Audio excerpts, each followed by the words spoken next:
Time and time again.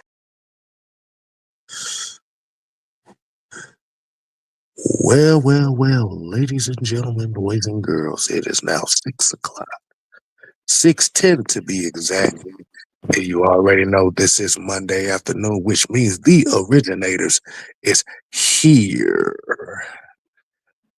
I am your host.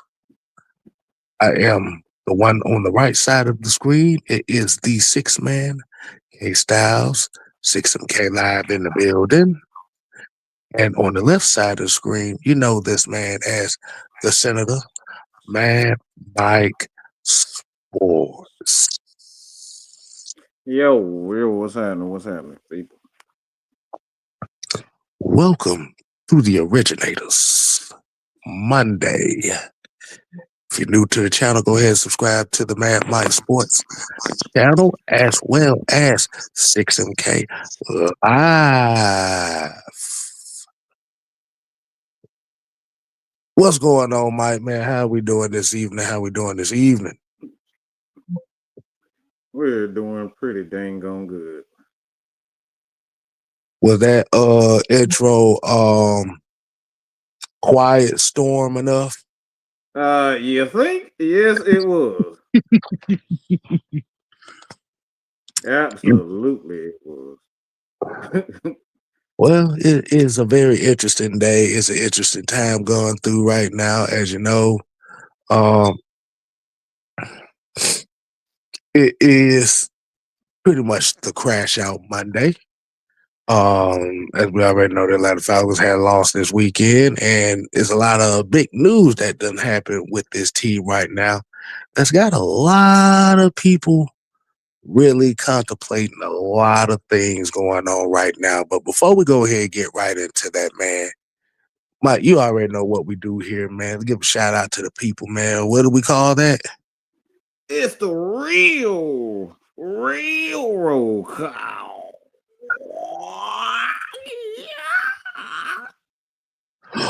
Feng Shui.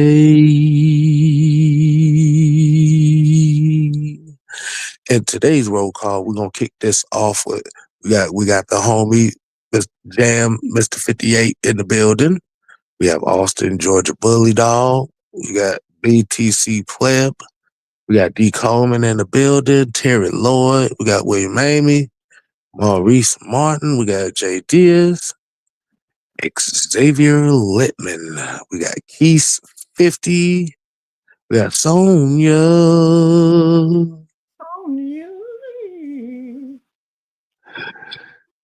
We got Phil Legacy, and we got Nathan Floyd in the building. All right, Mike. What it do, homie?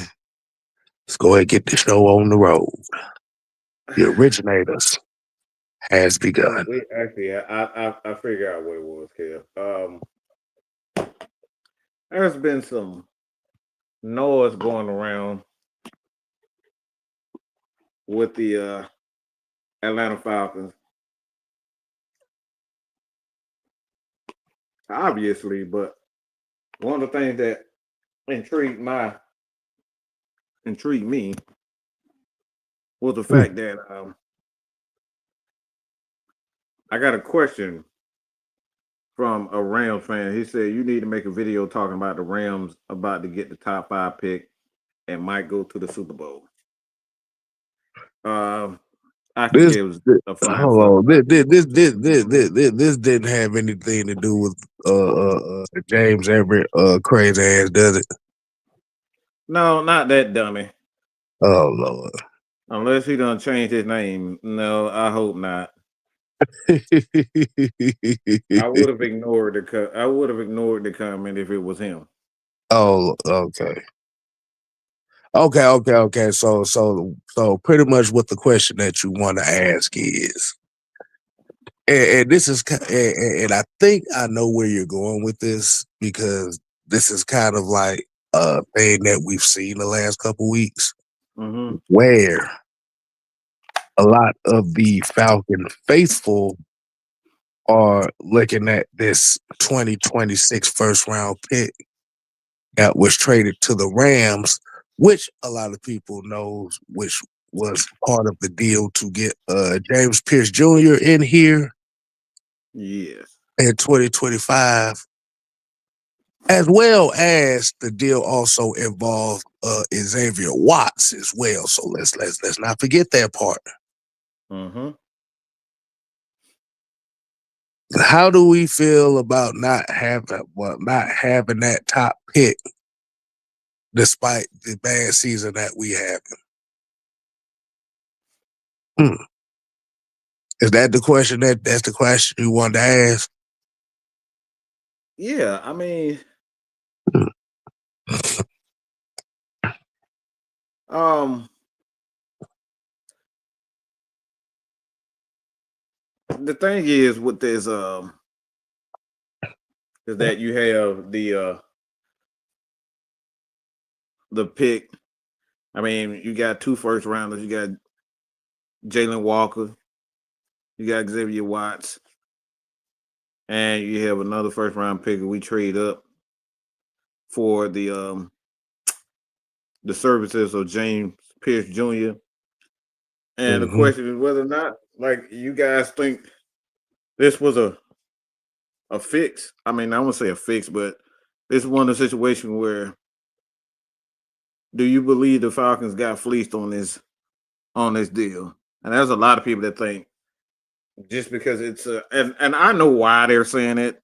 There's only one reason why they're saying that is because um they want to be able to draft in the first round in the top 5 every year. It don't matter if you're good or Mm. bad. Like everybody just want to be able to get that first So so 5 picks of the draft. so what you're saying is that first round pick is nothing more than a Chanel bag. That's it. That's it. Mm. That's it. That's the way I see it. I I don't think the first round pick even matters as much as people may think it. Because the thing is, when you have players and you have a pretty good team, and you have a pretty good nucleus of players, how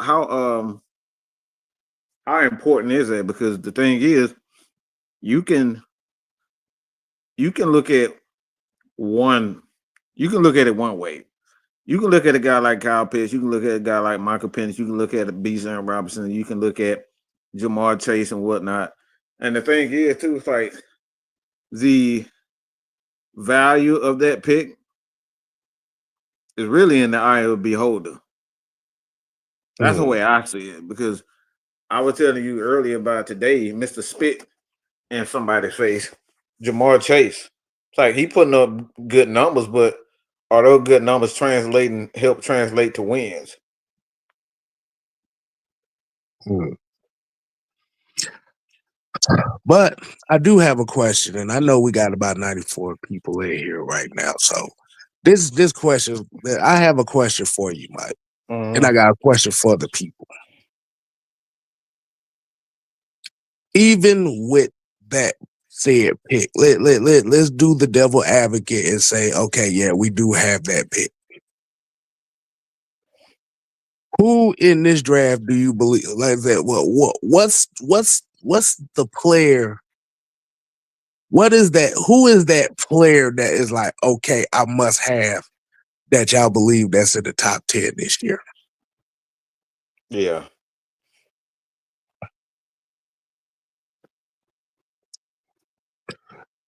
And this is the question for y'all to answer that, because the one thing that's very interesting about this upcoming draft is I don't even know who's the top player. I don't even know who's the player that's hyped for this draft, because what we're looking at here is we're looking at a situation that the Falcons in right now.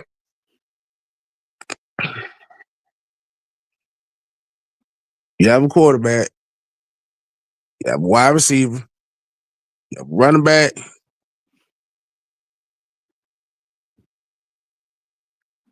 you have pass rushers. They already said wide receiver. You got the D lineman. You already got the back end help. So your options, especially as a first round pick, is very limited, solely based off of. I'm just gonna be honest with you. Even with that pick, the way that the team is constructed right now, 9 times out of 10 you'd have been trading that pick back anyway.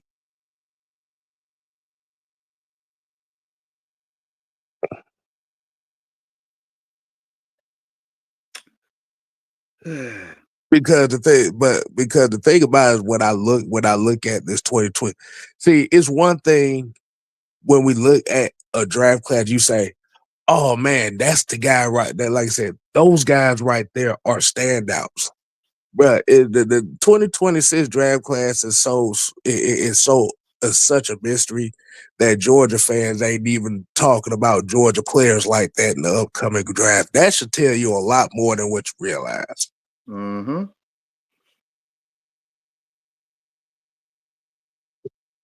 The draft pick that they got for James Pierce Jr., what they did was they used the pick early and literally got two.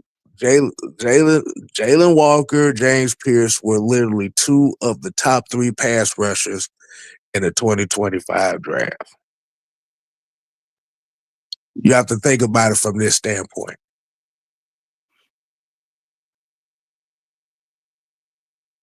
Ebiketie was such a hit and miss right there that they had to take that chance.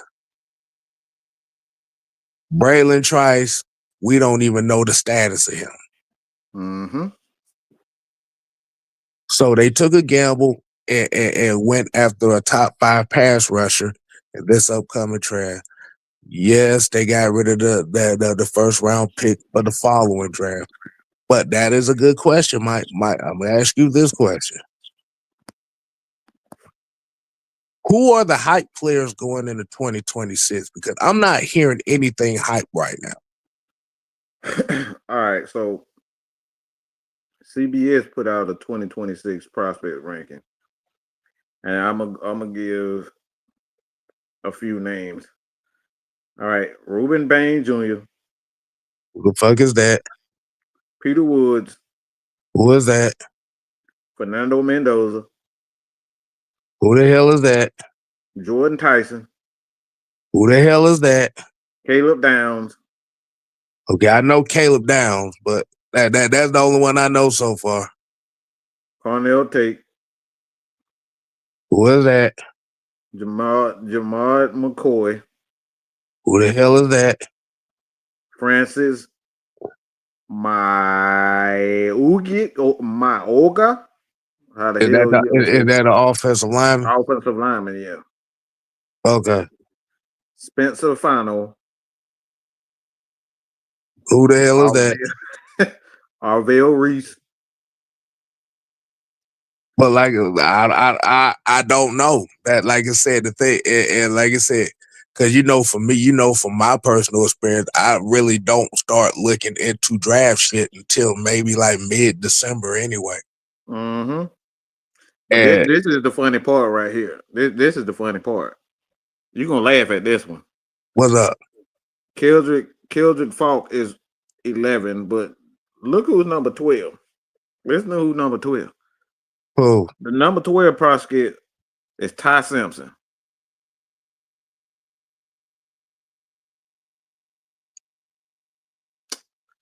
Yeah. Okay. Yep. Yeah. Yep. Ty Simpson. But yeah, like the quarterback, motherfucker, not Homer Simpson's long lost cousin. No. Yeah. But like I said, what I'm saying here, like I said, for me, like I said, I would say from my personal experience, like I said, I don't pay attention really to prospects until about mid-December. Mm-hmm. But the thing is, when you're hearing like the national hype about a lot of players and stuff like that, and this is coming from a lot of football fans, a lot of times you would hear about these names right around, you know, mid-October, like, oh, this guy's this guy. Oh, this guy's this guy. Oh, this guy must be had stuff like that. And like I said, and you don't really hear like that. Like I said, I know Caleb Downs. I know who that is. Mm-hmm. But as far as for the average football fan that may not watch college football, they not looking at it like, oh, who the hell? Like, oh, this guy sounds like somebody that's got to be. Because everybody is trained to look at the hype name guys coming in. See, like I said, if we look at the 2025 draft, that's why as me as a content creator and as Mike as a content creator, the draft prospects don't come until about mid-December anyway, because that's when you Yep. start looking at all this other stuff and you start being able to pay attention to singularity type players. Because like you said, when it comes to college football, and I know for me, most of the time I'm paying attention to Georgia Tech anyway. Most of the time. I mean, I'm gonna know quite a few players that's in there, like I said. But the only hype names that you really know, that I really know, like you said, it's the Jeremiah Smith stuff, Ryan Williams type of guy. Well, Lenore Sellers was supposed to have been the Heisman hopeful, but South Carolina ain't worth shit. I know Zachariah Branch. I know about him. But like you said, I just want to ask everybody the question that's watching here. Who is the hype? Who are the hype guys that everybody is looking into the draft and say, oh, I must have them for the Falcons, especially for the Falcons side of things? Yeah, I think that's the thing, and I want to give a shout out to Mel Ram because he's the one who left the question Okay. um about the draft, and that this is why I wanted to talk about it because I just think it's a win-win for.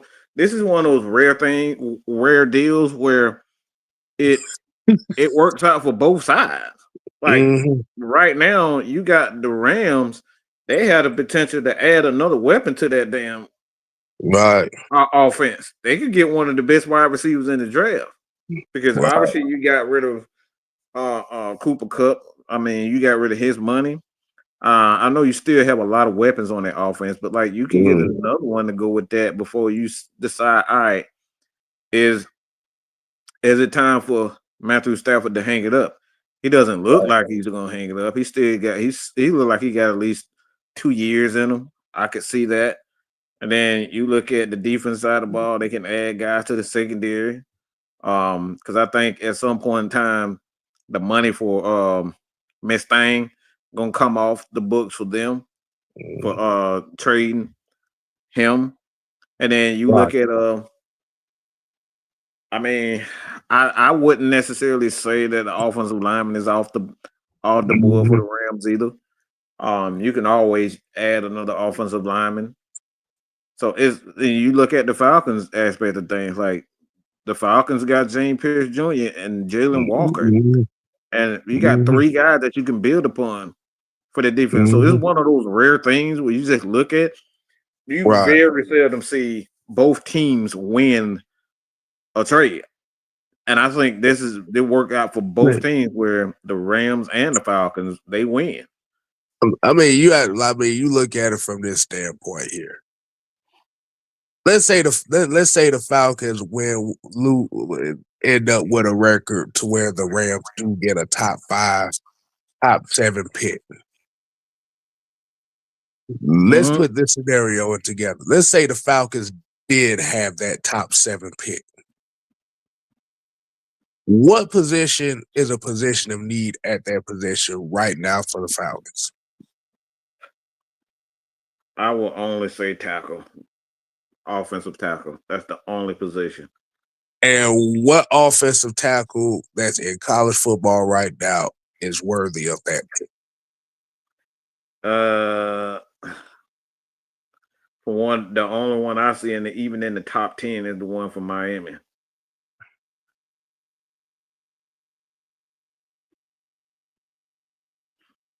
Yeah, Francis Mayoga. He's 6'6", Right. Okay.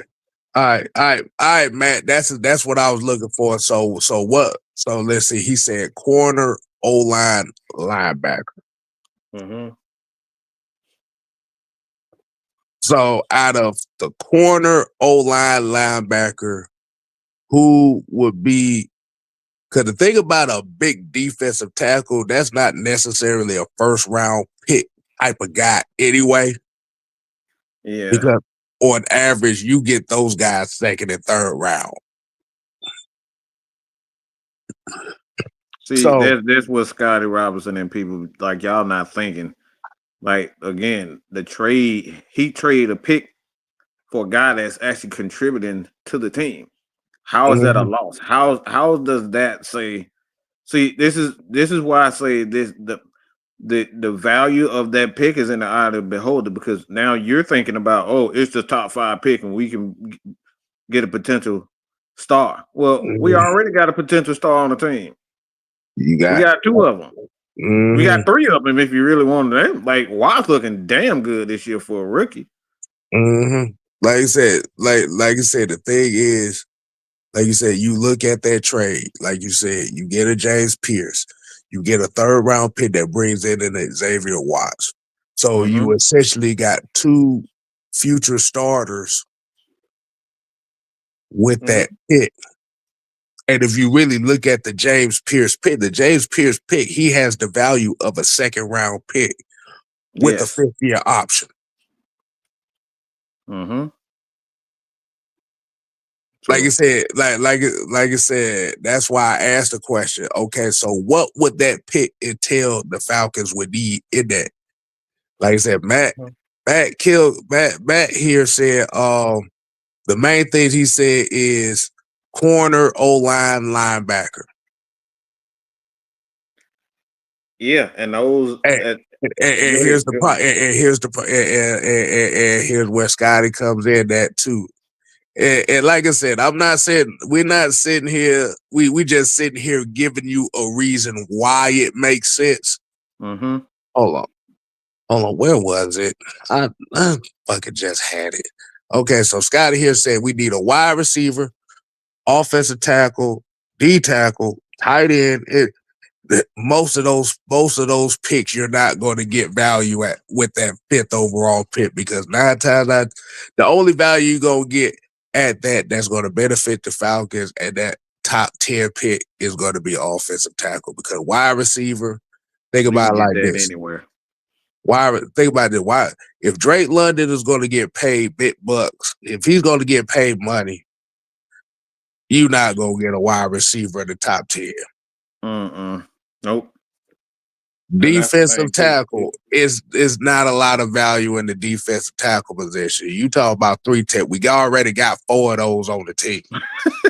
Yeah. And one of them coming off the books and on Yamato. Yeah. Tight end, I know damn well. I know damn well y'all don't want them to draft. Y'all don't want to throw no damn tight end. Tight end in no top 10. Get the fuck out of here. Nose tackle, you ain't finding no consistent ass nose tackle top 10.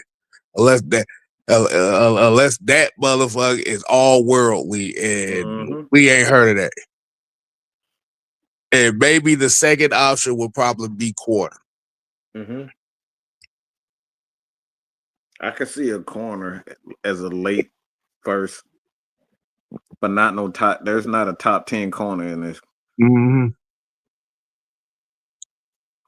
Yeah, you talk about Jeremiah Smith will be great at 5. Like I said, the only problem is you get quote unquote Jeremiah Smith at 5. You not gonna pay no Drake London no money that he's supposed to be getting if you draft a wide receiver in the top 5. I'm just saying right now, we have to be realistic with the money here. The only way that happens is if you. The only way you get Jeremiah Smith at 5 is if you draft the offensive lineman. You trade up, give up your first round picks in the future, Mhm. trade up to get an offensive tackle, and take Jeremiah Smith. And I don't think the Falcons are going to do something like that. Yeah. Somebody has to come off the books in order for that. Something has to come off the books Mhm. because the thing is, that's still money because what the position value going up as a wide receiver, these guys are getting paid about around 15 to Yeah. 16, depending on how much Good. Yeah. your stats are. So it's 15 to 16 million. It's Mhm. 15 about $16 million Nah, for a nah, top wide receiver. right. Cause you looking at the market for the wide receiver position right now. If you looking at the market for the wide receiver position, you not drafting a wide receiver top 5 when you got to pay Drake. Look, we got to look at all aspects. All aspects. And that's why I say this is a perfect draft for the Rams to have that pick because Mm-hmm. they could potentially either get a quarterback or another wide receiver. All they wide receivers, well, outside of Puka Nakua, all they wide receivers is old and old niggas that they ain't trying to pay long term. Mm-hmm. Japan, what's going on? Hey. What's going on? Like you said, the reality. If you just look at the overall hype of the 2026 draft, outside of a few skill players, it's not a lot of hype going into this.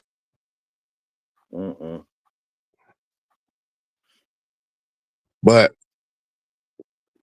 it's not even a guarantee the Rams gonna keep that top 5 pick anyway. Because they got one more year. They got one more year with Bergeron.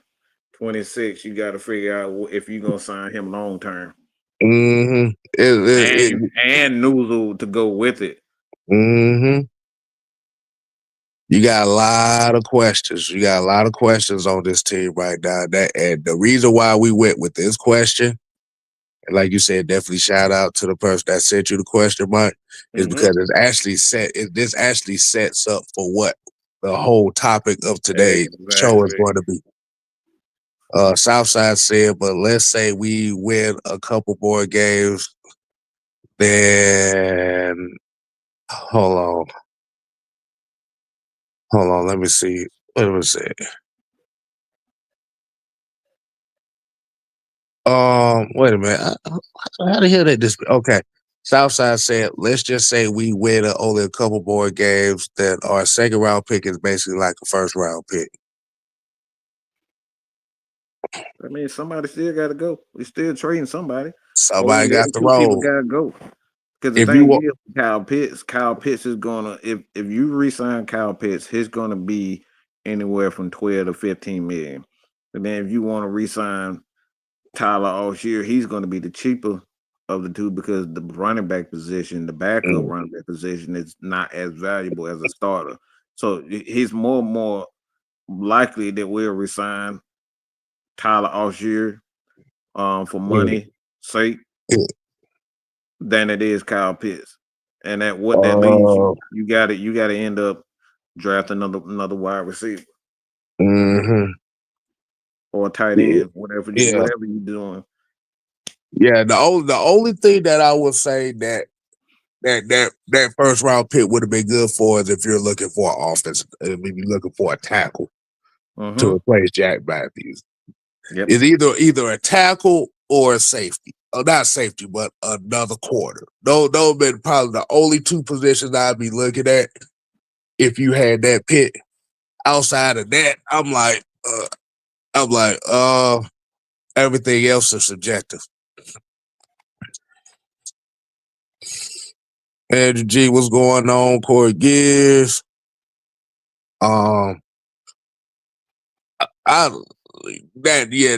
you like you said, the contract situation with a lot of guys is very interesting. Like you said, you gotta think about Jake Matthews' future. You gotta Kyle think Pitts about is a Matthew free Baker. agent, y'all. Kyle Yeah, Pitts he's a is a free free agent. agent. He like you said, he's already on a 5th-year option now, so he's pretty much going to be gone.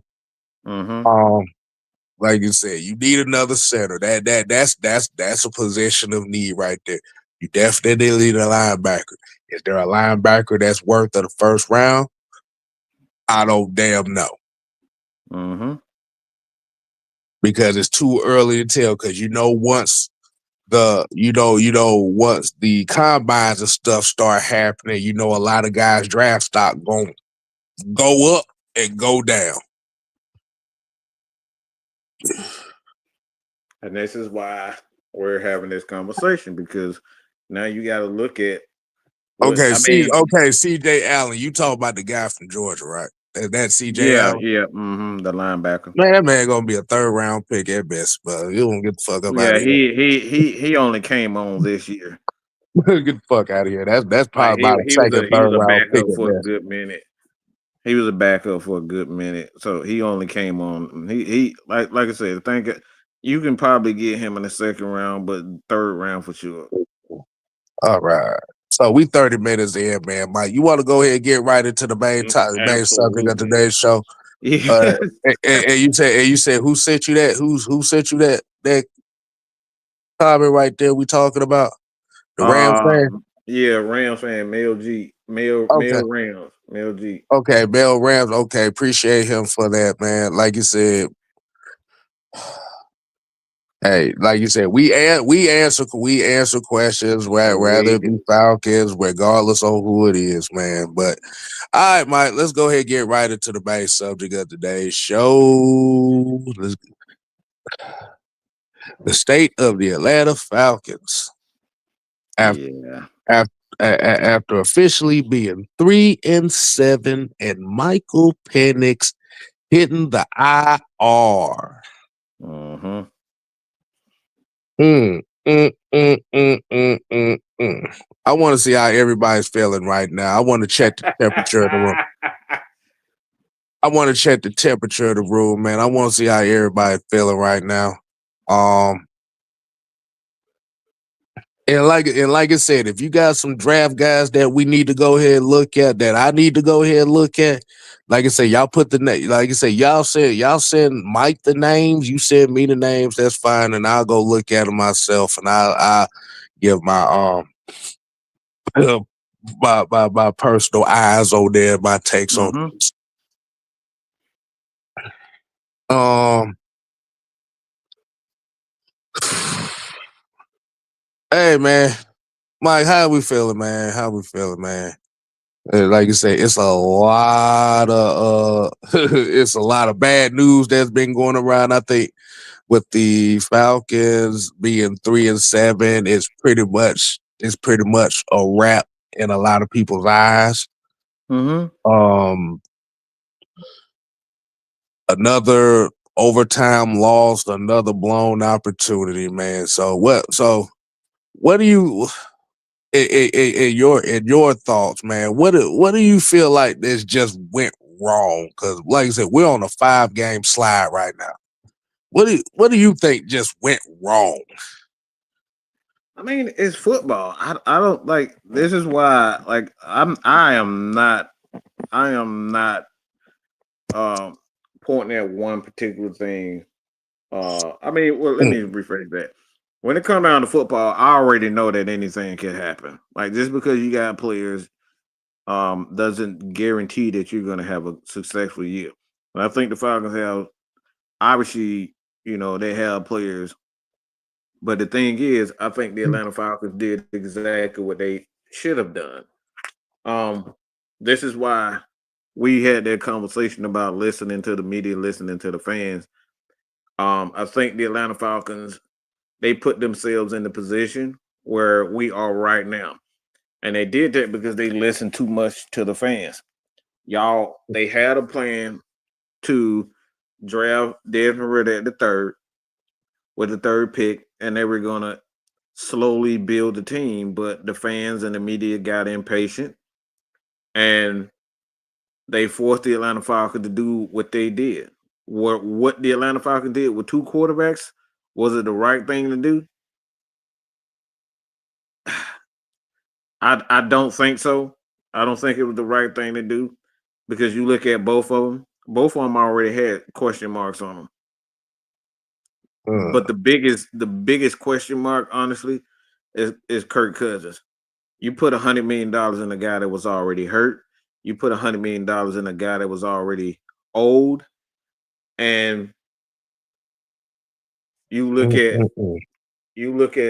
um you look at this situation with Kirk Cousins. Like, I mean, Kirk Cousins just looked like he looked like an old dumpster with a hole in it. Oh, fart. That's what you talking about. Yeah, yeah. You know how them old ass trash can they be having the holes in it, and then you see all that gooey shit that be leaking out, that be stinking and leaving trails of bullshit. That what Kirk Cousins look like to me. So the thing is with Michael Penix, I think Michael Penix, look, the quarterback position is always one. Like when I hear people say that the Falcons did the wrong thing by drafting an injury prone quarterbacks, y'all have never played the quarterback position because it's always something wrong with a quarterback. Okay. People don't know about Justin Fields coming in. Justin Fields has epilepsy. People don't know that about them. He's been dealing with that all his life. It's people like him and myself who've been dealing with that a lot of their life. I haven't been dealing with it all my life. But it's something that he deals with. He is an epileptic. So there's always something wrong. Matt Ryan came in the league with two bad knees. Peyton Manning came in the league with two bad. He came in with bad knees and bad. Not Kurt, but um Drew Brees came in. Drew Brees came in with a shoulder injury. Like it's always something when it comes down to quarterbacks and first round picks that you really just got to be real about yourself. They hardly ever pan out. So I'm not getting that. I do not fault the Atlanta Falcons for drafting a Michael Penix. I don't, because it's a risk with quarterbacks. Like you draft so many guys. Like you look at Chicago. Is it a guarantee that Caleb's gonna look like like he's gonna be good? Like I don't know what to expect for them right now. Yeah. You know what I'm saying? I don't know. I know they playing good football right now, but like I don't know what Caleb is gonna be for the rest of his career.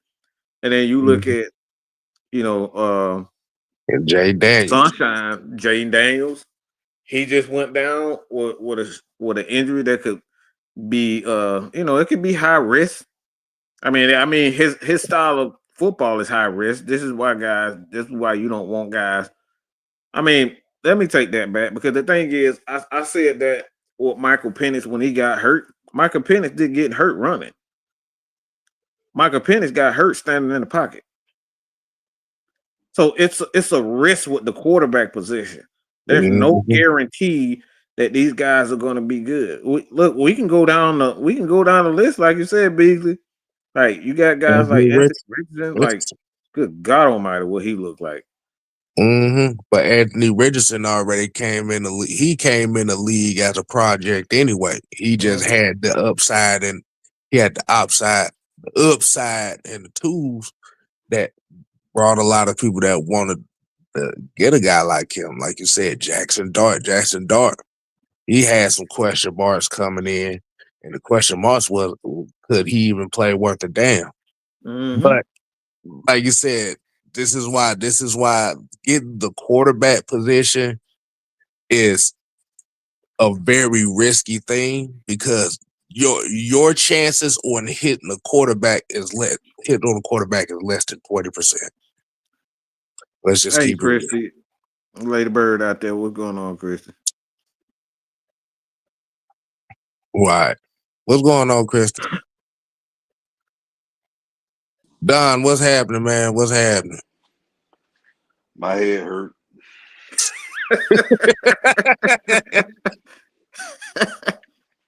My It's head hurt, risky, and man. I don't fuck with Oh, my head hurt because of this team, and my hand is now hurting because I got to hold my head up from Oh this hurting all God. the time. oh, Lord, Lord. But yeah. LT, what's going on, man? What's going on, people? No, man. Nah, we sitting here.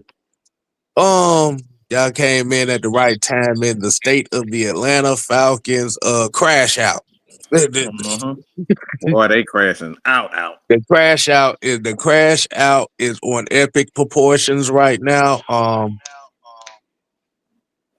Honestly, I find it very, very hilarious, but I also find it disappointing at the same time.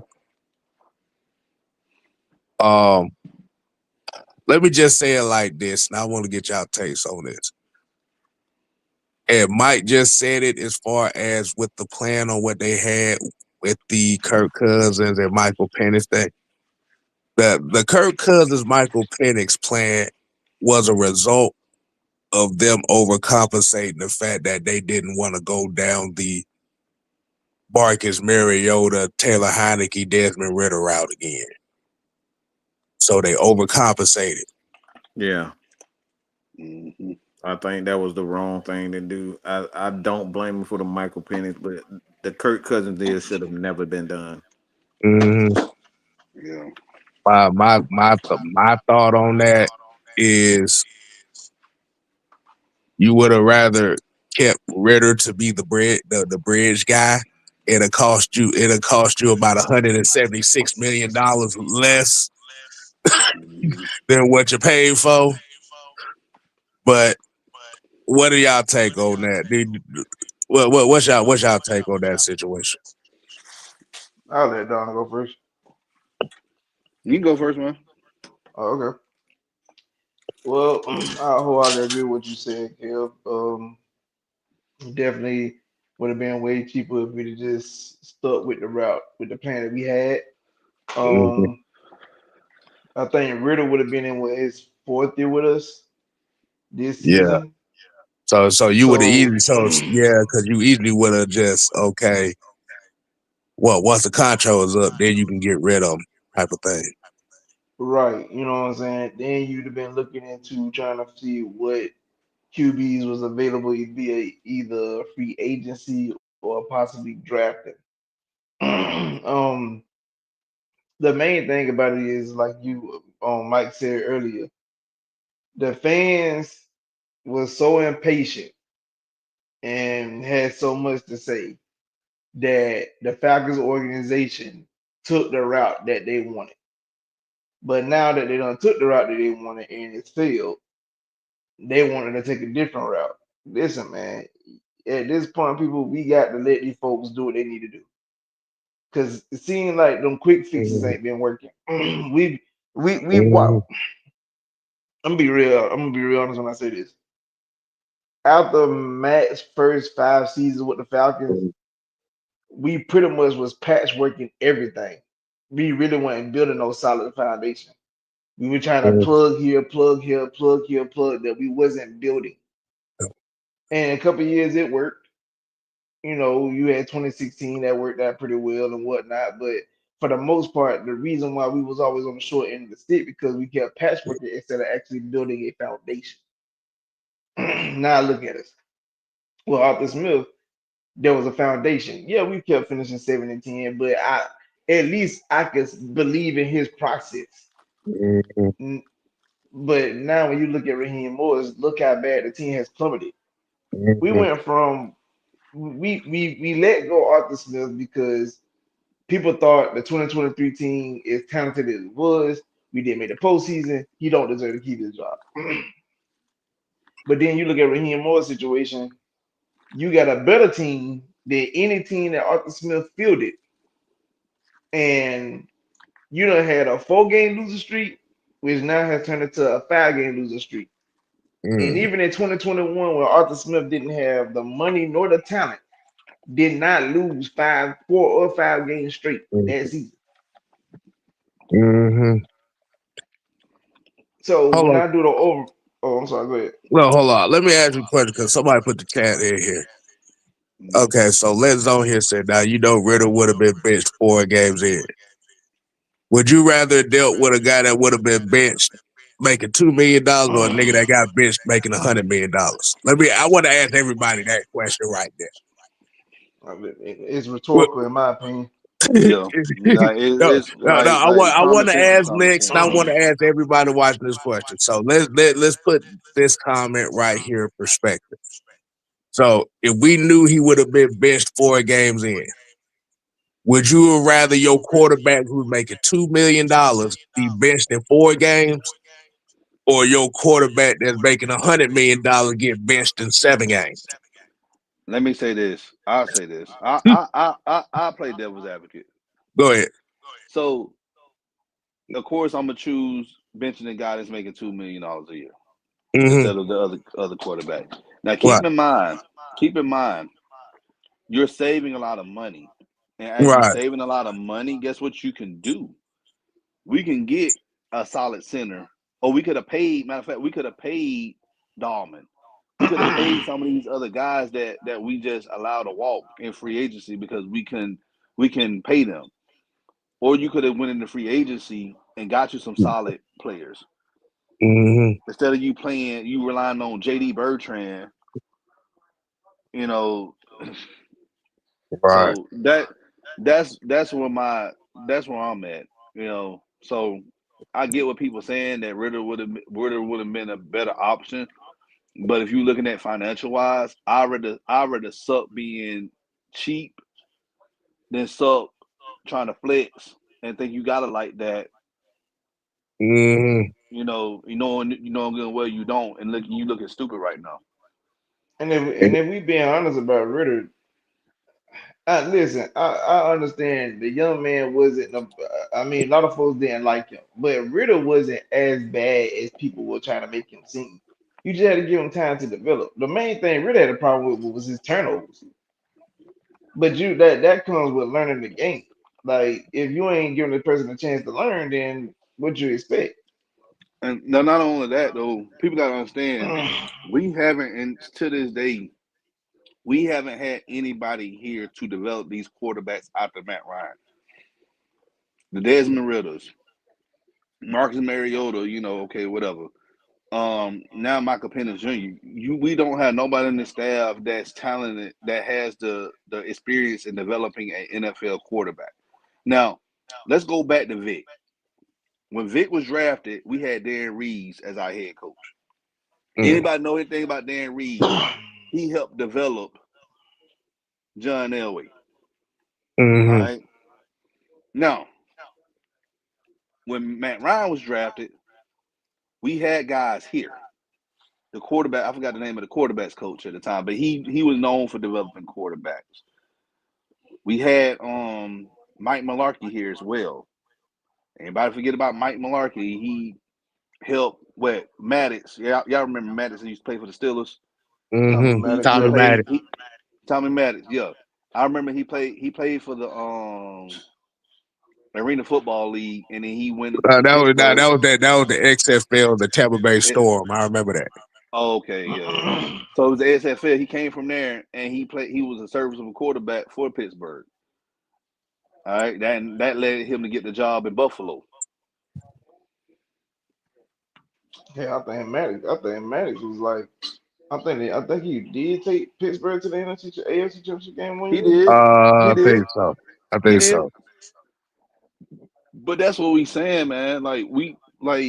If the Falcons want to get this right and develop you got to bring guys in. Stop bringing in people that you just trying to do a favor for. And they're going to bring in people they trying to do favors for because they buddies. No, you need to bring somebody in. We don't have a system. We don't have a system to develop people.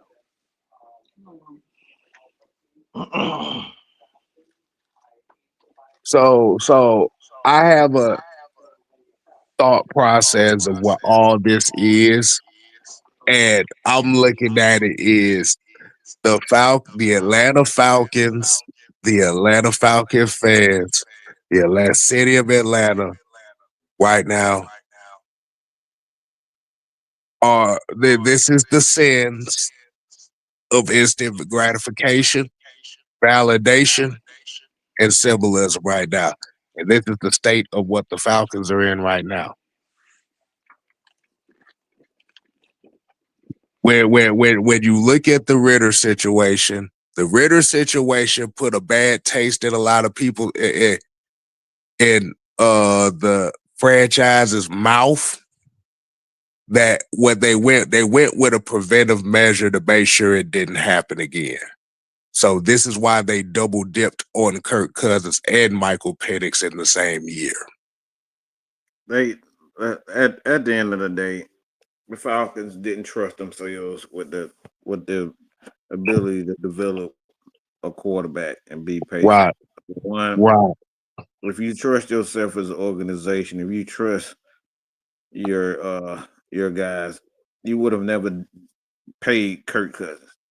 They didn't trust it, and I think the familiarity with the Raheem actually was one of the worst things they could have done because they believed that he had a connection to somebody that would have did. And like I said, the thing with Kirk Cousins, he had already shown you that he wasn't reliable with his injury. Period. Point blank. You can't make those moves for guys that are unreliable and they have a lot of question marks. And like I said, the biggest thing with this Kirk Cousins situation did it allowed, like Dunn said, the Drew Dalmans, the Grady Jarrett, like Grady Jarrett still on his team with the price with his numbers going down a little bit, would have been one of the productive player to go along with the Anya models, the Zach Harrisons. Like he would have been another piece on this puzzle, but because you brought him in for that $100 million, you accelerated the process. Now you don't have Drew Dalman, you don't have another a veteran guy would have went down. I'm not saying he would have still been playing the same. I'm just saying his snaps would have went down, but he would have been another one of those guys with experience. And the thing you look at this team, I mean, we don't look no better defensively stopping the run without Grady Jarrett. That right there is the crazy part about it. So a lot of these things the move that we made, are linebackers. Like it's one of the first time I've ever seen the Atlanta Falcons not have any type of linebackers. This is disgusting to look at JD Bertrand. I don't want to see. I look. Y'all can say whatever y'all want to say. Harrison's not good, bro. He's just better than JD Bertrand. He's not good. There was a few times where he should have plugged the gaps in the game, and he didn't do that. He should have stepped out like they was abusing him in zone coverage. So it's these things like when you judging guys based off the horrible players that you have, you think he's doing a good job. Harrison was not good, bro. Just gonna be it was not good. And these are the things that we're looking at. We're judging guys based off what we had in the past or we have right now. And the thing is, when you look at, a Kyle Pitts, if we would have never had Tony Gonzalez, nobody be saying Kyle Pitts is a bust. But because we had a Tony Gonzalez and Andrew Crumpler. I mean, his numbers are similar to he's about to pass Alger Crumpler as far as his numbers and receptions and yards is concerned. He's already there. So the thing is, like, he's doing good, but when you had a great player as a Tony Gonzalez, as a Matt Ryan, you think everybody else sucks. They not on level, but these actually are very good players. It's just the expectations. Everybody expectations got shot. That's the thing. Everybody expectations got shot. I say when people talking about Harrison, like I'm like, yeah, he did a better job than JD far as the running back coming out of the backfield. But anything outside of that, he got to cover a tight end or receiver yesterday. Boy, he was getting cooked. Tell me when I'm telling lies. Tell me when I'm Barbecue telling chicken. lies. Barbecue chicken. Chicken. Tell me when I'm telling lies. Like I said we call JD Caillou Harrison. He Little Bill. Like He I was said, bad, bro. He was bad. Look, but the yeah, crazy part but about that too. Guess who came up with that idea to turn DBs into linebackers? go ahead. Go ahead. Raheem Morris. But he said he wanted a defensive guy. He said that today in the press conference, right? I mean, our first example of that is Foyer Lurcon anyway, because most people don't remember Foyer Lurcon was actually a safety that got turned into a linebacker. A safety from Yale that got turned into a linebacker. They always be trying to experiment with players. Like they turn linebackers to the defensive ends. They turn safeties to linebackers. I don't know. They think a guy that weighs 200. They think a guy that weighs over 310 pounds is too big to play nose tackle. Mm-hmm. Like or one tech. Like I said, man. Foyer gained weight, but Foyer had 2-3 years where he wasn't great. It was that last year that we had him on. Yeah, cause he came in. He was like 220. They had to move. They had to beef him up to about 240 to be able to fill that role in itself. Yeah, because we always drafting guys light. Like we don't never draft people that's tall and heavy. So he only started fulfilling that in the last year of his contract. Right. So we didn't have that. We didn't have that production for Foyer like that until his last year. That by that time it was too late. So I'm glad we're going down this road because, like I said, there's another aspect of this conversation. Before you go, I got a question for Mike real quick. Go ahead. So, because he mentioned the linebacker, he said I'm bad linebacker play. So I want you to make a choice. JD Bertrand, Harrison, or Michael Walker. You can go to fucking hell. That's where you can go. You ain't gonna make me do shit. Who did you say, LT? I said JD Bertrand, Harrison, or Michael Walker. I'd take Harrison all day. Michael Walker had the skills, but goddamn, well, Michael Walker relied too much on that athleticism. That motherfucker used to overshoot everything. I'm not. I'm like, dude was like covering areas that the plays weren't even going in that area. I'm like, bro, what you doing? But the bad part about it was Michael Walker used to make plays, but it was like, but every play that he made, it was 4 other plays in that same game. It was like, what the fuck are you doing? For every 10 plays, every one good play, he had 10 horrible plays. But you go to hell. You ain't gonna make me damn stop talking about the damn Michael Walker. But there's another caveat to this state of the fact, because like I said, as we know, with the news of Michael Penix going on IR, we don't really know if it's ACL, PCL, season ending and anything. And we already know Drake London, he has a PCL injury, so he's definitely going to be out this week. They don't know if he's going to be out for an extended period of time.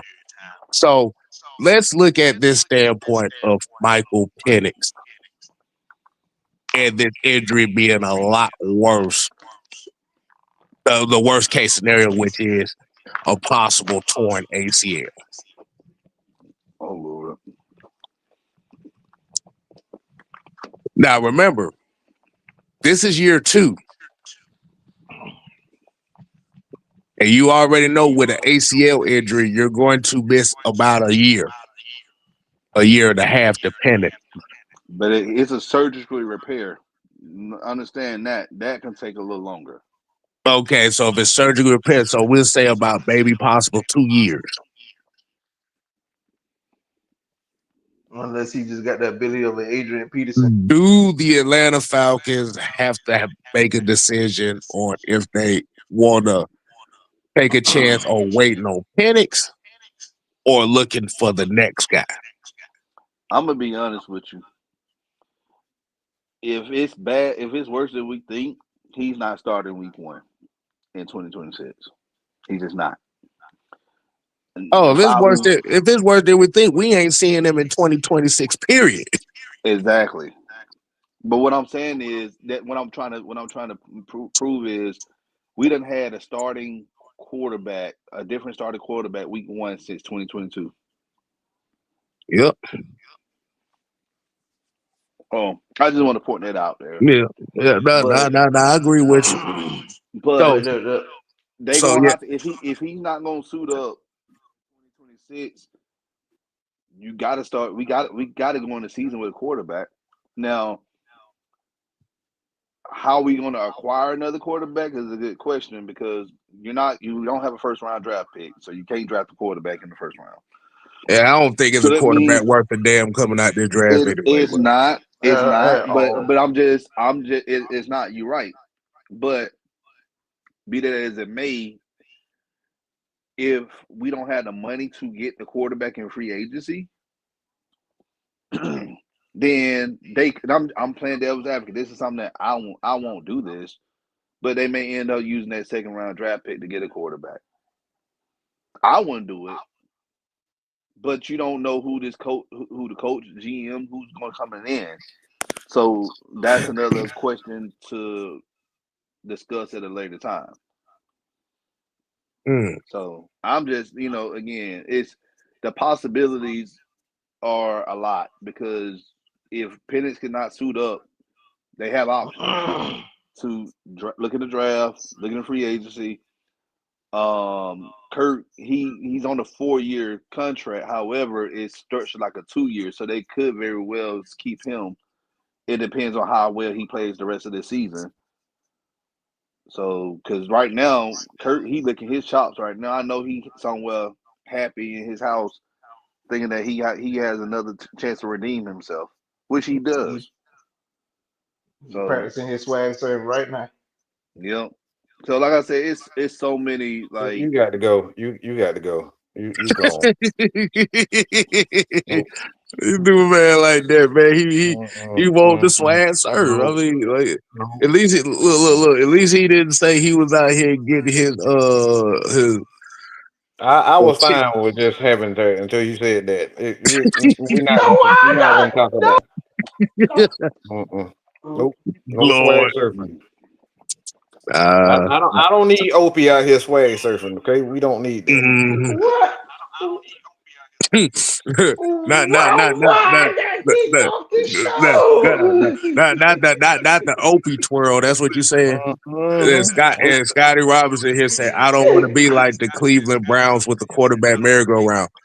Newsflash, Scotty, we been that. Where you been for the last? Where you been the last 3 years? We been that. Last 4 years. We been that. But we try to tell people, man, it's not easy finding a good quarterback. It's not. You look at teams like Buffalo, Jim Kelly left, Miami when Dan Marino left, Washington. We know the Redskins like every year now they got Jaden Daniels and hopefully they can keep him healthy. Cleveland's another one. Like the Raiders, whatever they play at these days. Yeah, the Jets still trying to find their shit. Yeah, it's so many. I'm telling you guys, it's so many teams that hasn't had consistency at that position for decades. Well, and now you see us. We're going through that, probably going on 5 years now. Well, I'm gonna be honest. I'm gonna be honest. I'm getting rid of Kurt and I'm shopping Michael Penix. I'm not Whoa, I'm whoa, not whoa, whoa, I'm whoa. not doing this. I'm not doing this because the thing is, if Penn going on his third knee surgery, there's no guarantee he's going to be the same player right off the bat. And the thing is, you got to be in a position where you got to make a decision with him with a long term contract within 1 to 2 years because he's in his second year. Let's say he misses all next year. Let's just say he misses all next year. You got 1 year to decide whether or not he that guy. Because that 1 year, that fourth year, and then that fifth year is an option. So you really got 1 year to figure out what Mike Penix is. If he really is hurt and he need surgery, he's gonna miss more. He's gonna miss most of 26. You got 1 year to figure out what he is. He got 1 year to figure out what he is, decide whether or not he our quarterback. Because the thing is, you got Bijan Robinson. You think Bijan Robinson and that high yellow psycho, they willing to wait around and kind of figure out things? You figure no. Falcons got to start shopping Mike Penix, and they got to get rid. I'm sorry, but they got to get rid of Kurt. They got to get rid of Kurt because you got some other things too. You got Darnell Mooney, Kate Nellis, David Onyemata, Jesse Bates, and figure out what his contract is going to be because he's due for another contract. AJ Terrell money goes up because we signed him to extension. I think his extension picks up next year. Um, you got to find a linebacker. You got to find a potential. I mean, you got to potentially re-sign Matthew Bergeron, whose contract is up after this year. You got to find a potential center. Let's You got say to find a if Jake replacement for Jake Matthews. Matthews. Matthews, you got Caleb McGear is going into his last year of his deal also. That's a lot of stuff. So like the Falcons got to be real about it. And Falcons fan, we got to be real about what we are. This is not a good thing for Michael Penix injury is the worst thing that could have happened to us right now. Mhm. because And we now can't now we can't now repeat. because now what you did was you took a situation where you overcompensated to prevent a previous situation and it didn't work out and it ended up hurting the team 5 times worse than what you would have been already.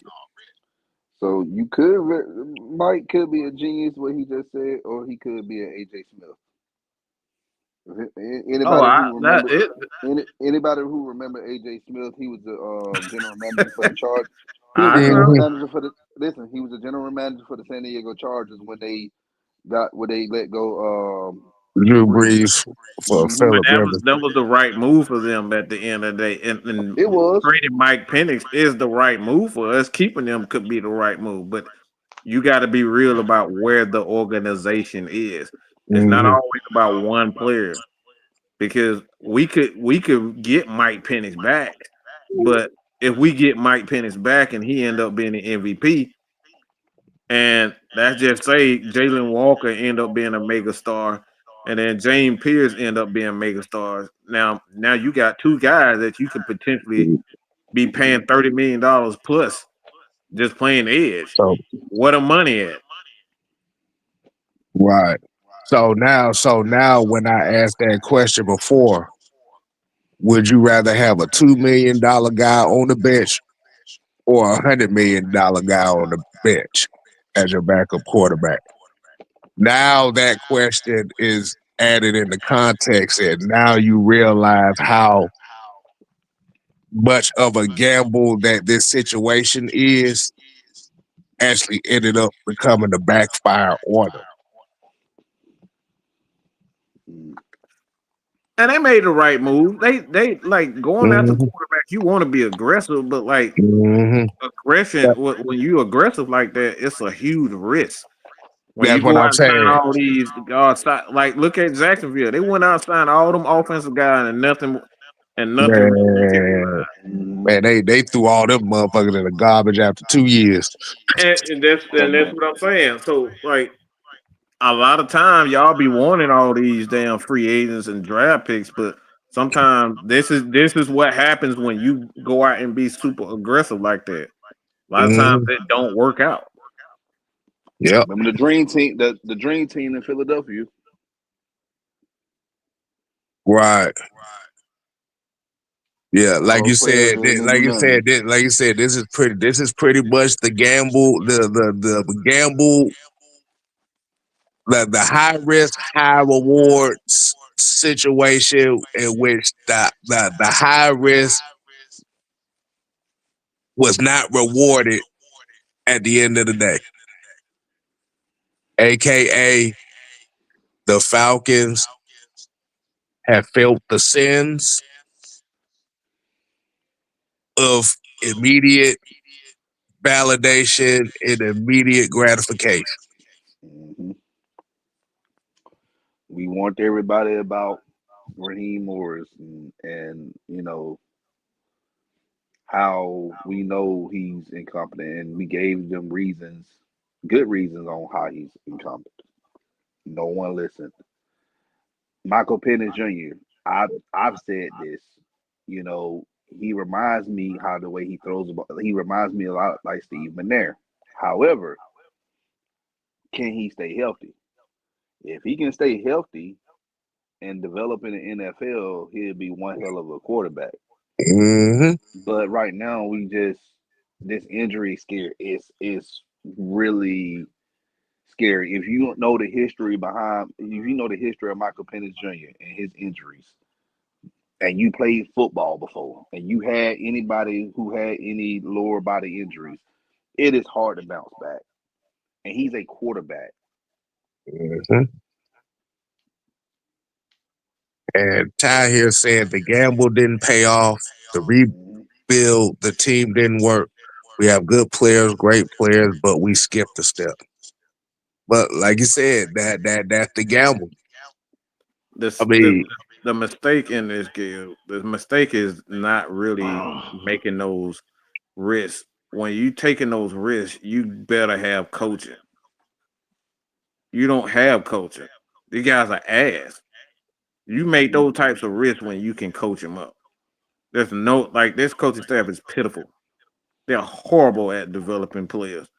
I You don't bring trust in them. free agents, and that's it, Don. You can't trust these guys to develop guys. I don't trust. I don't trust them. I don't trust them coaching my damn 16-year-old son. I'm just gonna be straight That's up honest with you. yo, that's crazy. Junior would have slapped the shit out of one of these guys. I'm telling you now.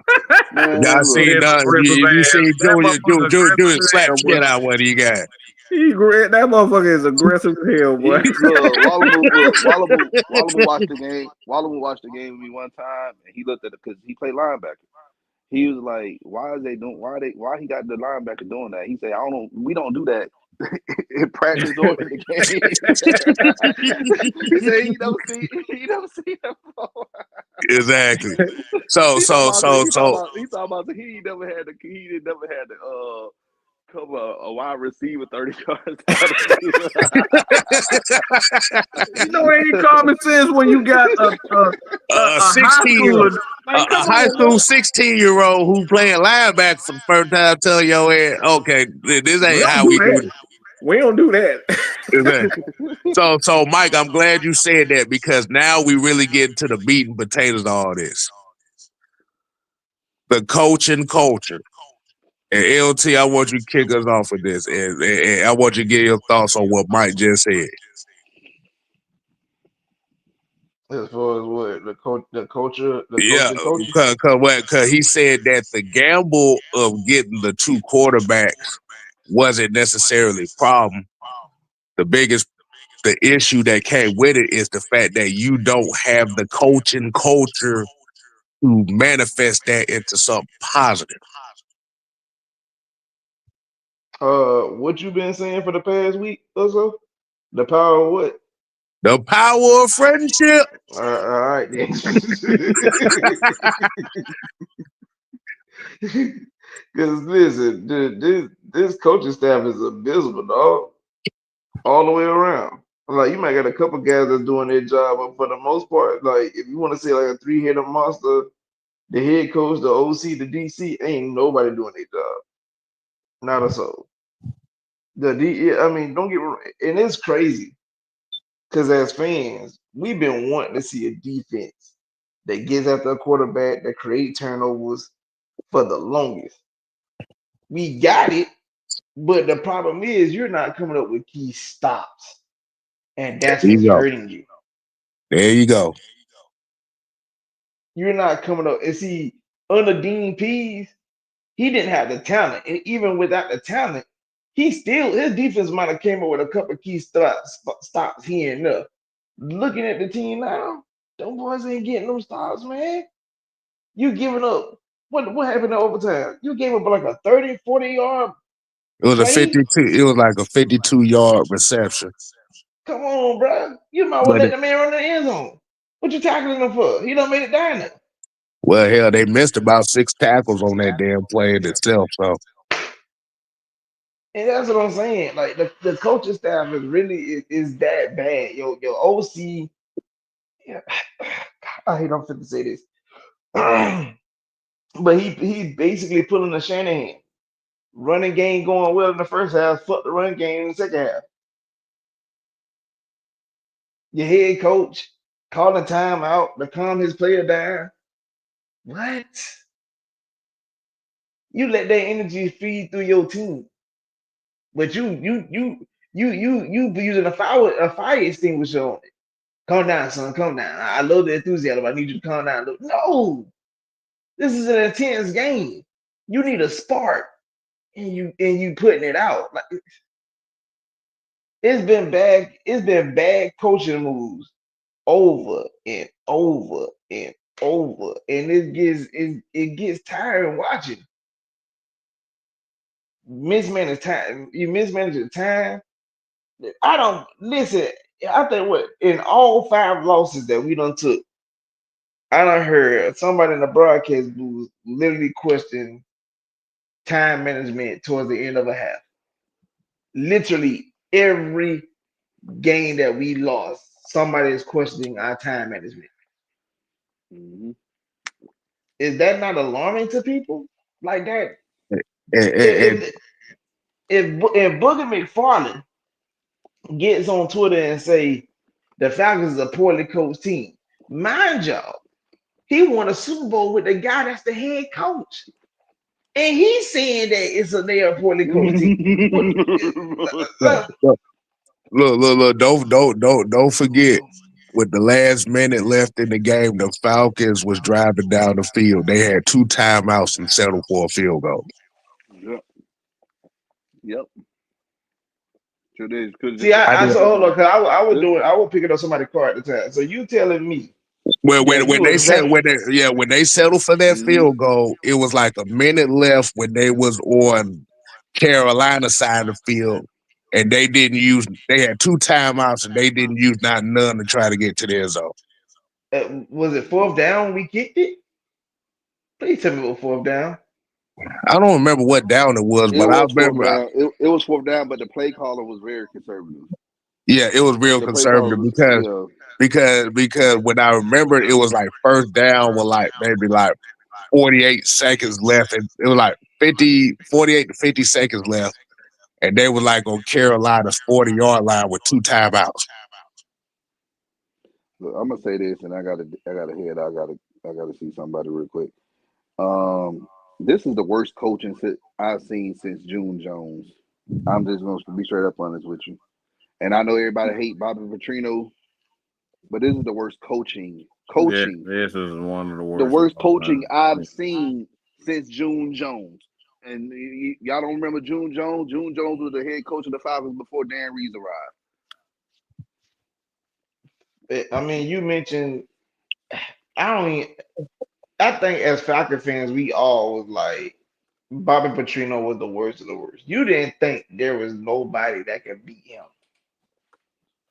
and yet we have somebody that has beaten him.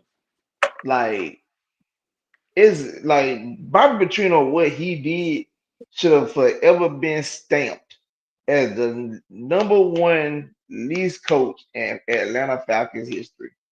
Sir, you have been bypassed. Congratulations.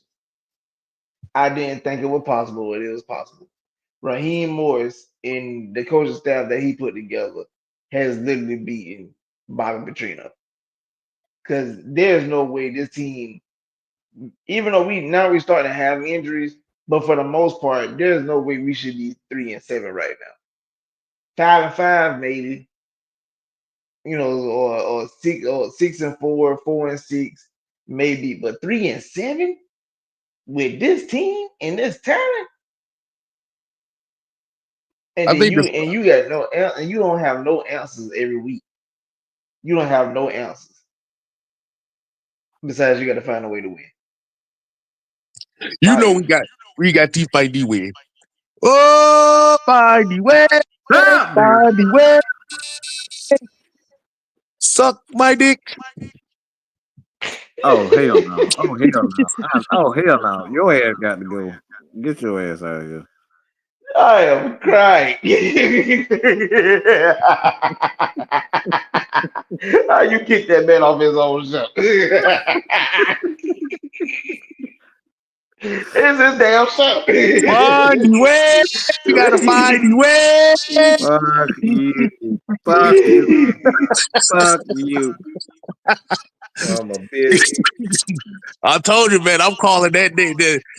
Man, Raheem Morris is now the Ugandan Knuckles, nigga. That's what he is. Every time I keep hearing that shit, I'm thinking of Ugandan Knuckles. We got the Ebola. Oh, do you want to hear the Ebola? Do you know the way? Fuck, man. What the fuck? Oh, hell no.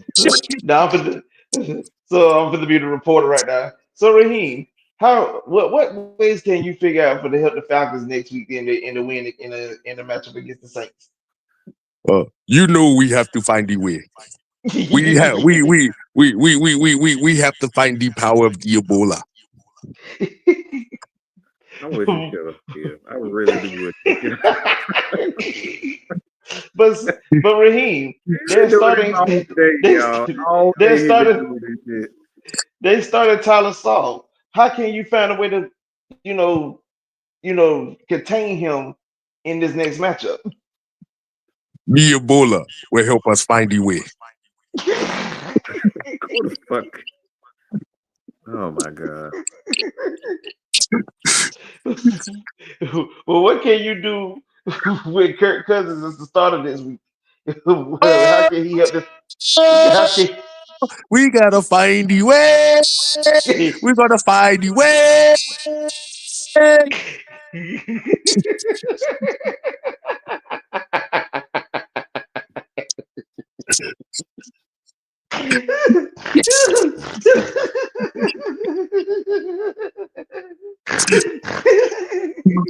All right, you get your ass up out here just for laughing. Get the hell out of here. So giggling ass out. That shit ain't got it. That motherfucker been saying that shit all goddamn day. We must use the power of the Ebola. Oh God. We must find the way. Oh God. Oh God. And I'm gonna tell you, he messed you up, Mike, because I'm a neurodivergent. So you hear me ready to yell that out. Play Kim. No, I'm just block your ass. I ain't gonna fuck around. I'm blocking. Block your number. I'm gonna block you on Facebook. I'm gonna block you on Twitter. I'm gonna block you. I'm a neurodivergent, so Kim just gave me another word. Find way. Samuel, why are you here, sir? Daylight come and me won't go home. All right, we got to go, y'all. We got to fucking go. We got to fucking go. You see, Mike, it's the power of the Ebola. So It's Sam, the power of the Ebola. Sam, are you done with the casserole joke, sir? All right, you got to go now. I ain't got time for talking about no. Bring Amelis back. casseroles and fucking Ebola. I ain't got time for this bullshit. Bring your medicine back, please. Oh my lord.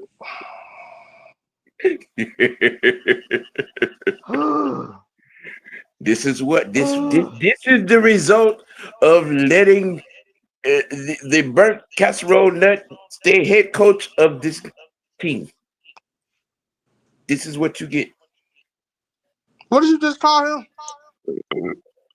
Please don't make him repeat it. Please don't make him repeat it. He called him burnt casserole, aka the Ebola.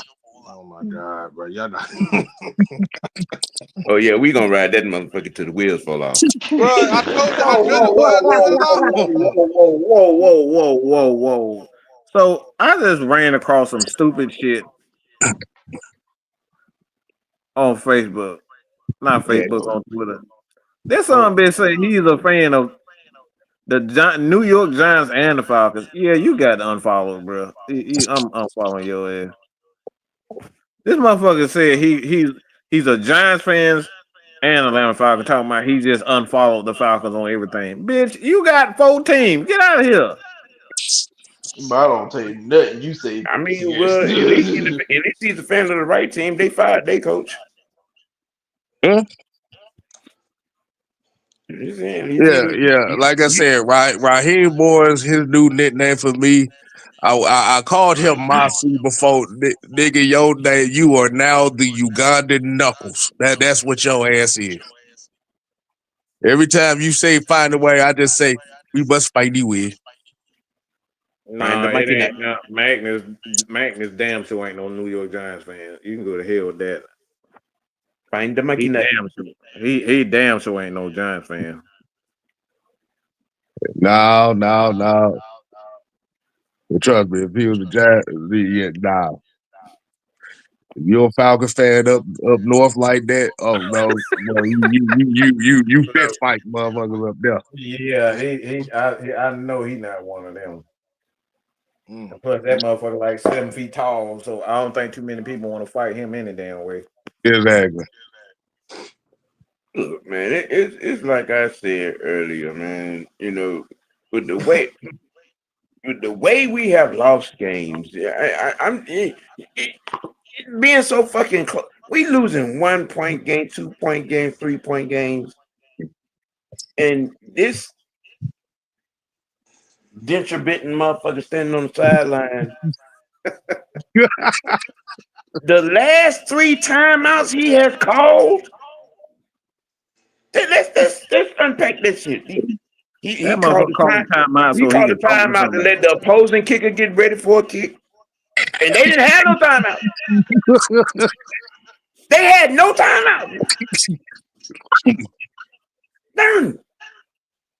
I don't even know why he called that timeout. To be honest, that confused me. I've been trying to figure that shit out for the longest. Oh, we can go all the way back to the first game of the season. That timeout he called well, the timeout he didn't call in that game. Okay, Man, that man retarded, man. I'm sorry, Raheem retarded, bro. That boy slow. no, don't. That is being disrespectful to retarded individuals. I caught what you were initially about to say. That's foul. Yeah. Leave them Oh people. my God. Leave them people alone. I have no problem. Stop, Yeah, Sam. No. look, some people think I'm slow, so that shit. That ain't. How the hell you a Matt Ron friend? What the hell wrong with you? Oh yeah, they think if you're a Matt Ryan fan, you special. They think Yeah. something wrong with you. Yeah, we done heard that. How being a Matt Ryan fan makes you Bruh. special? That is, So Yeah, wait a minute now. Literally saying something If wrong. you're a fan of a future first ballot Hall of Famer who has all the accolades, all of them, Rookie of the Year, Offensive Player of the Year, MVP, several All Pros, and he's top 10 in all major statistical categories as a quarterback. But if you're on the darker side of that pendulum, you're a genius. You know football. Just saying. This is the mindset of Black Atlanta.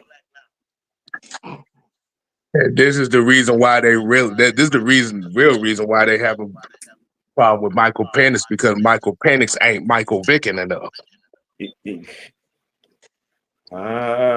From your mouth to God's ears. That's the real issue people have with Penix. It's not about injuries. It's not about. The problem is that Penix ain't Michael Vick enough for people, and that's why they really want to get rid of him. It's a problem if you actually plan the position of quarterback. But if you're a gimmick, they love you. And that's the conversation people really don't want to have. Nope. Because it's the obvious conversation, and they don't want to be put in the forefront of it. Nope. Because they have Ebola and they want to find a way. Oh my goodness. Ebola.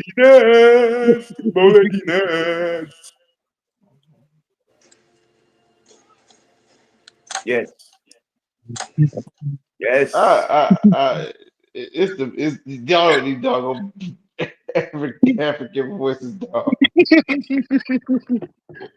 Man, you don't tell me you don't remember that shit. Boy, that shit Yeah, had I do. I do remember it. That's why I'm laughing.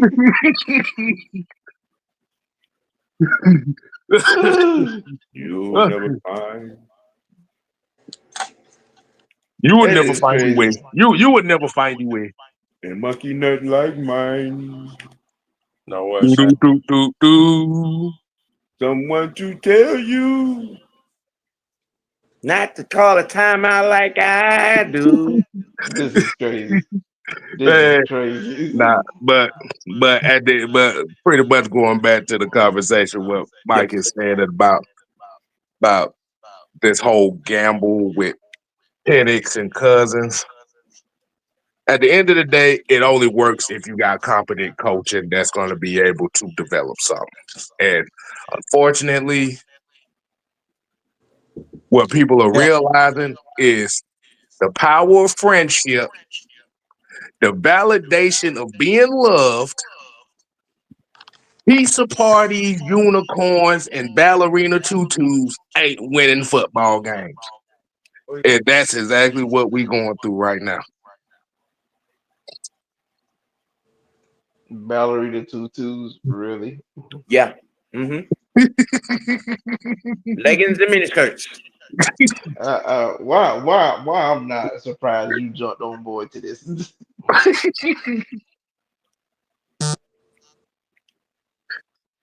I am not surprised, sir, but I get it. I mean, at the end of the day, it is an unfortunate situation, and even though we all in this wonderful group of ours have said this from the very beginning, nobody didn't want to listen, and now you're looking at all the same people who wanted Raheem as the head coach and wanted his support. You know, we y'all not supporting him, y'all not being a fan or whatever the case may be.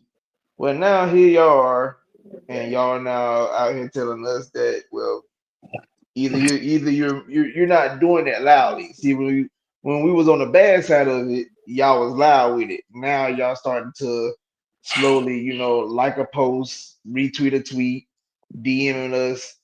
Hey man, yeah man, y'all were right from the beginning. No, when the I way you want to know was where the Black Lives Matter folk is. That's what I want. I want to know where you motherfuckers at. Oh, them niggas disappeared. I know this mighty quiet on the picket front. Y'all mighty motherfucking quiet. Where the support the black man talk at right now? Where that at? You ain't seen none of them motherfuckers this week. That's what I want to know. Y'all might have damn quiet. Where yet? I ain't seen E bitch ad today. at all. Don't go away to protect the program now. Bring you and your goddamn Black Lives Matter goddamn picket sign on out here. Talk that shit for his ass now. Where the support for that bitch right now? Where that regular shit at now?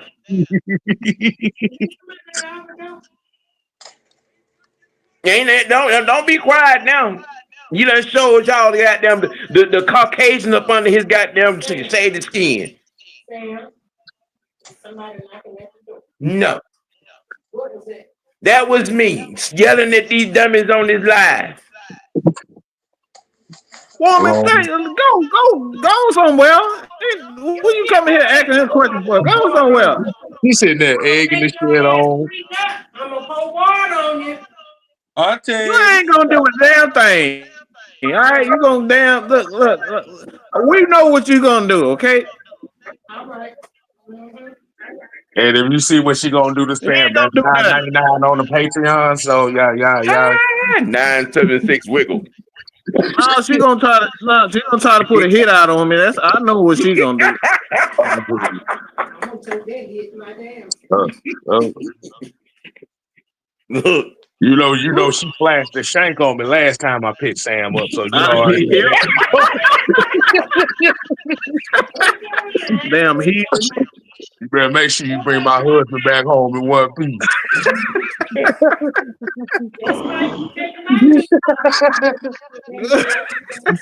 Damn heathen. Oh Lord.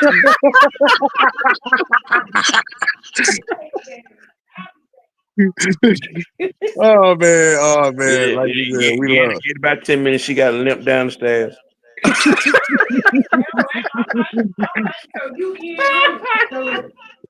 With your little friend. And your little friend. Man, you don't get the fuck on with that shit.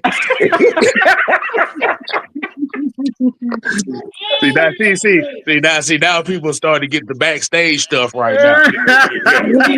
Right. This is the backstage.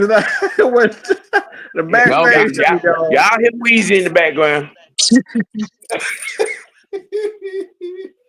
Oh boy. I say one thing about y'all. He called Lil Weezy. Y'all mess with Stab.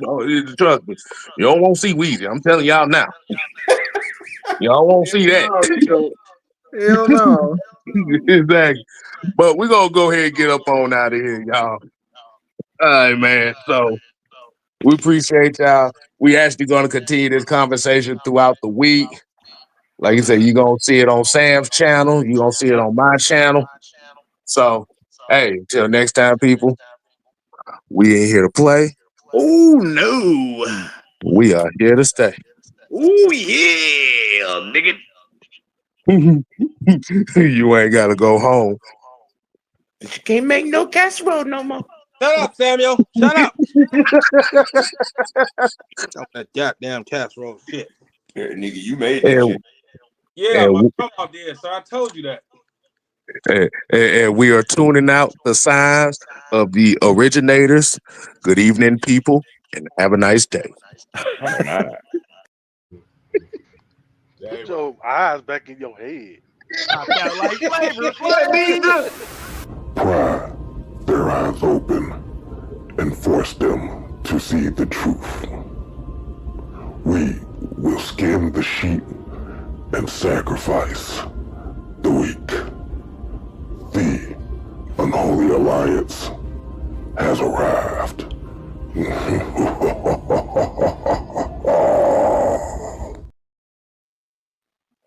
Oh, that was funny.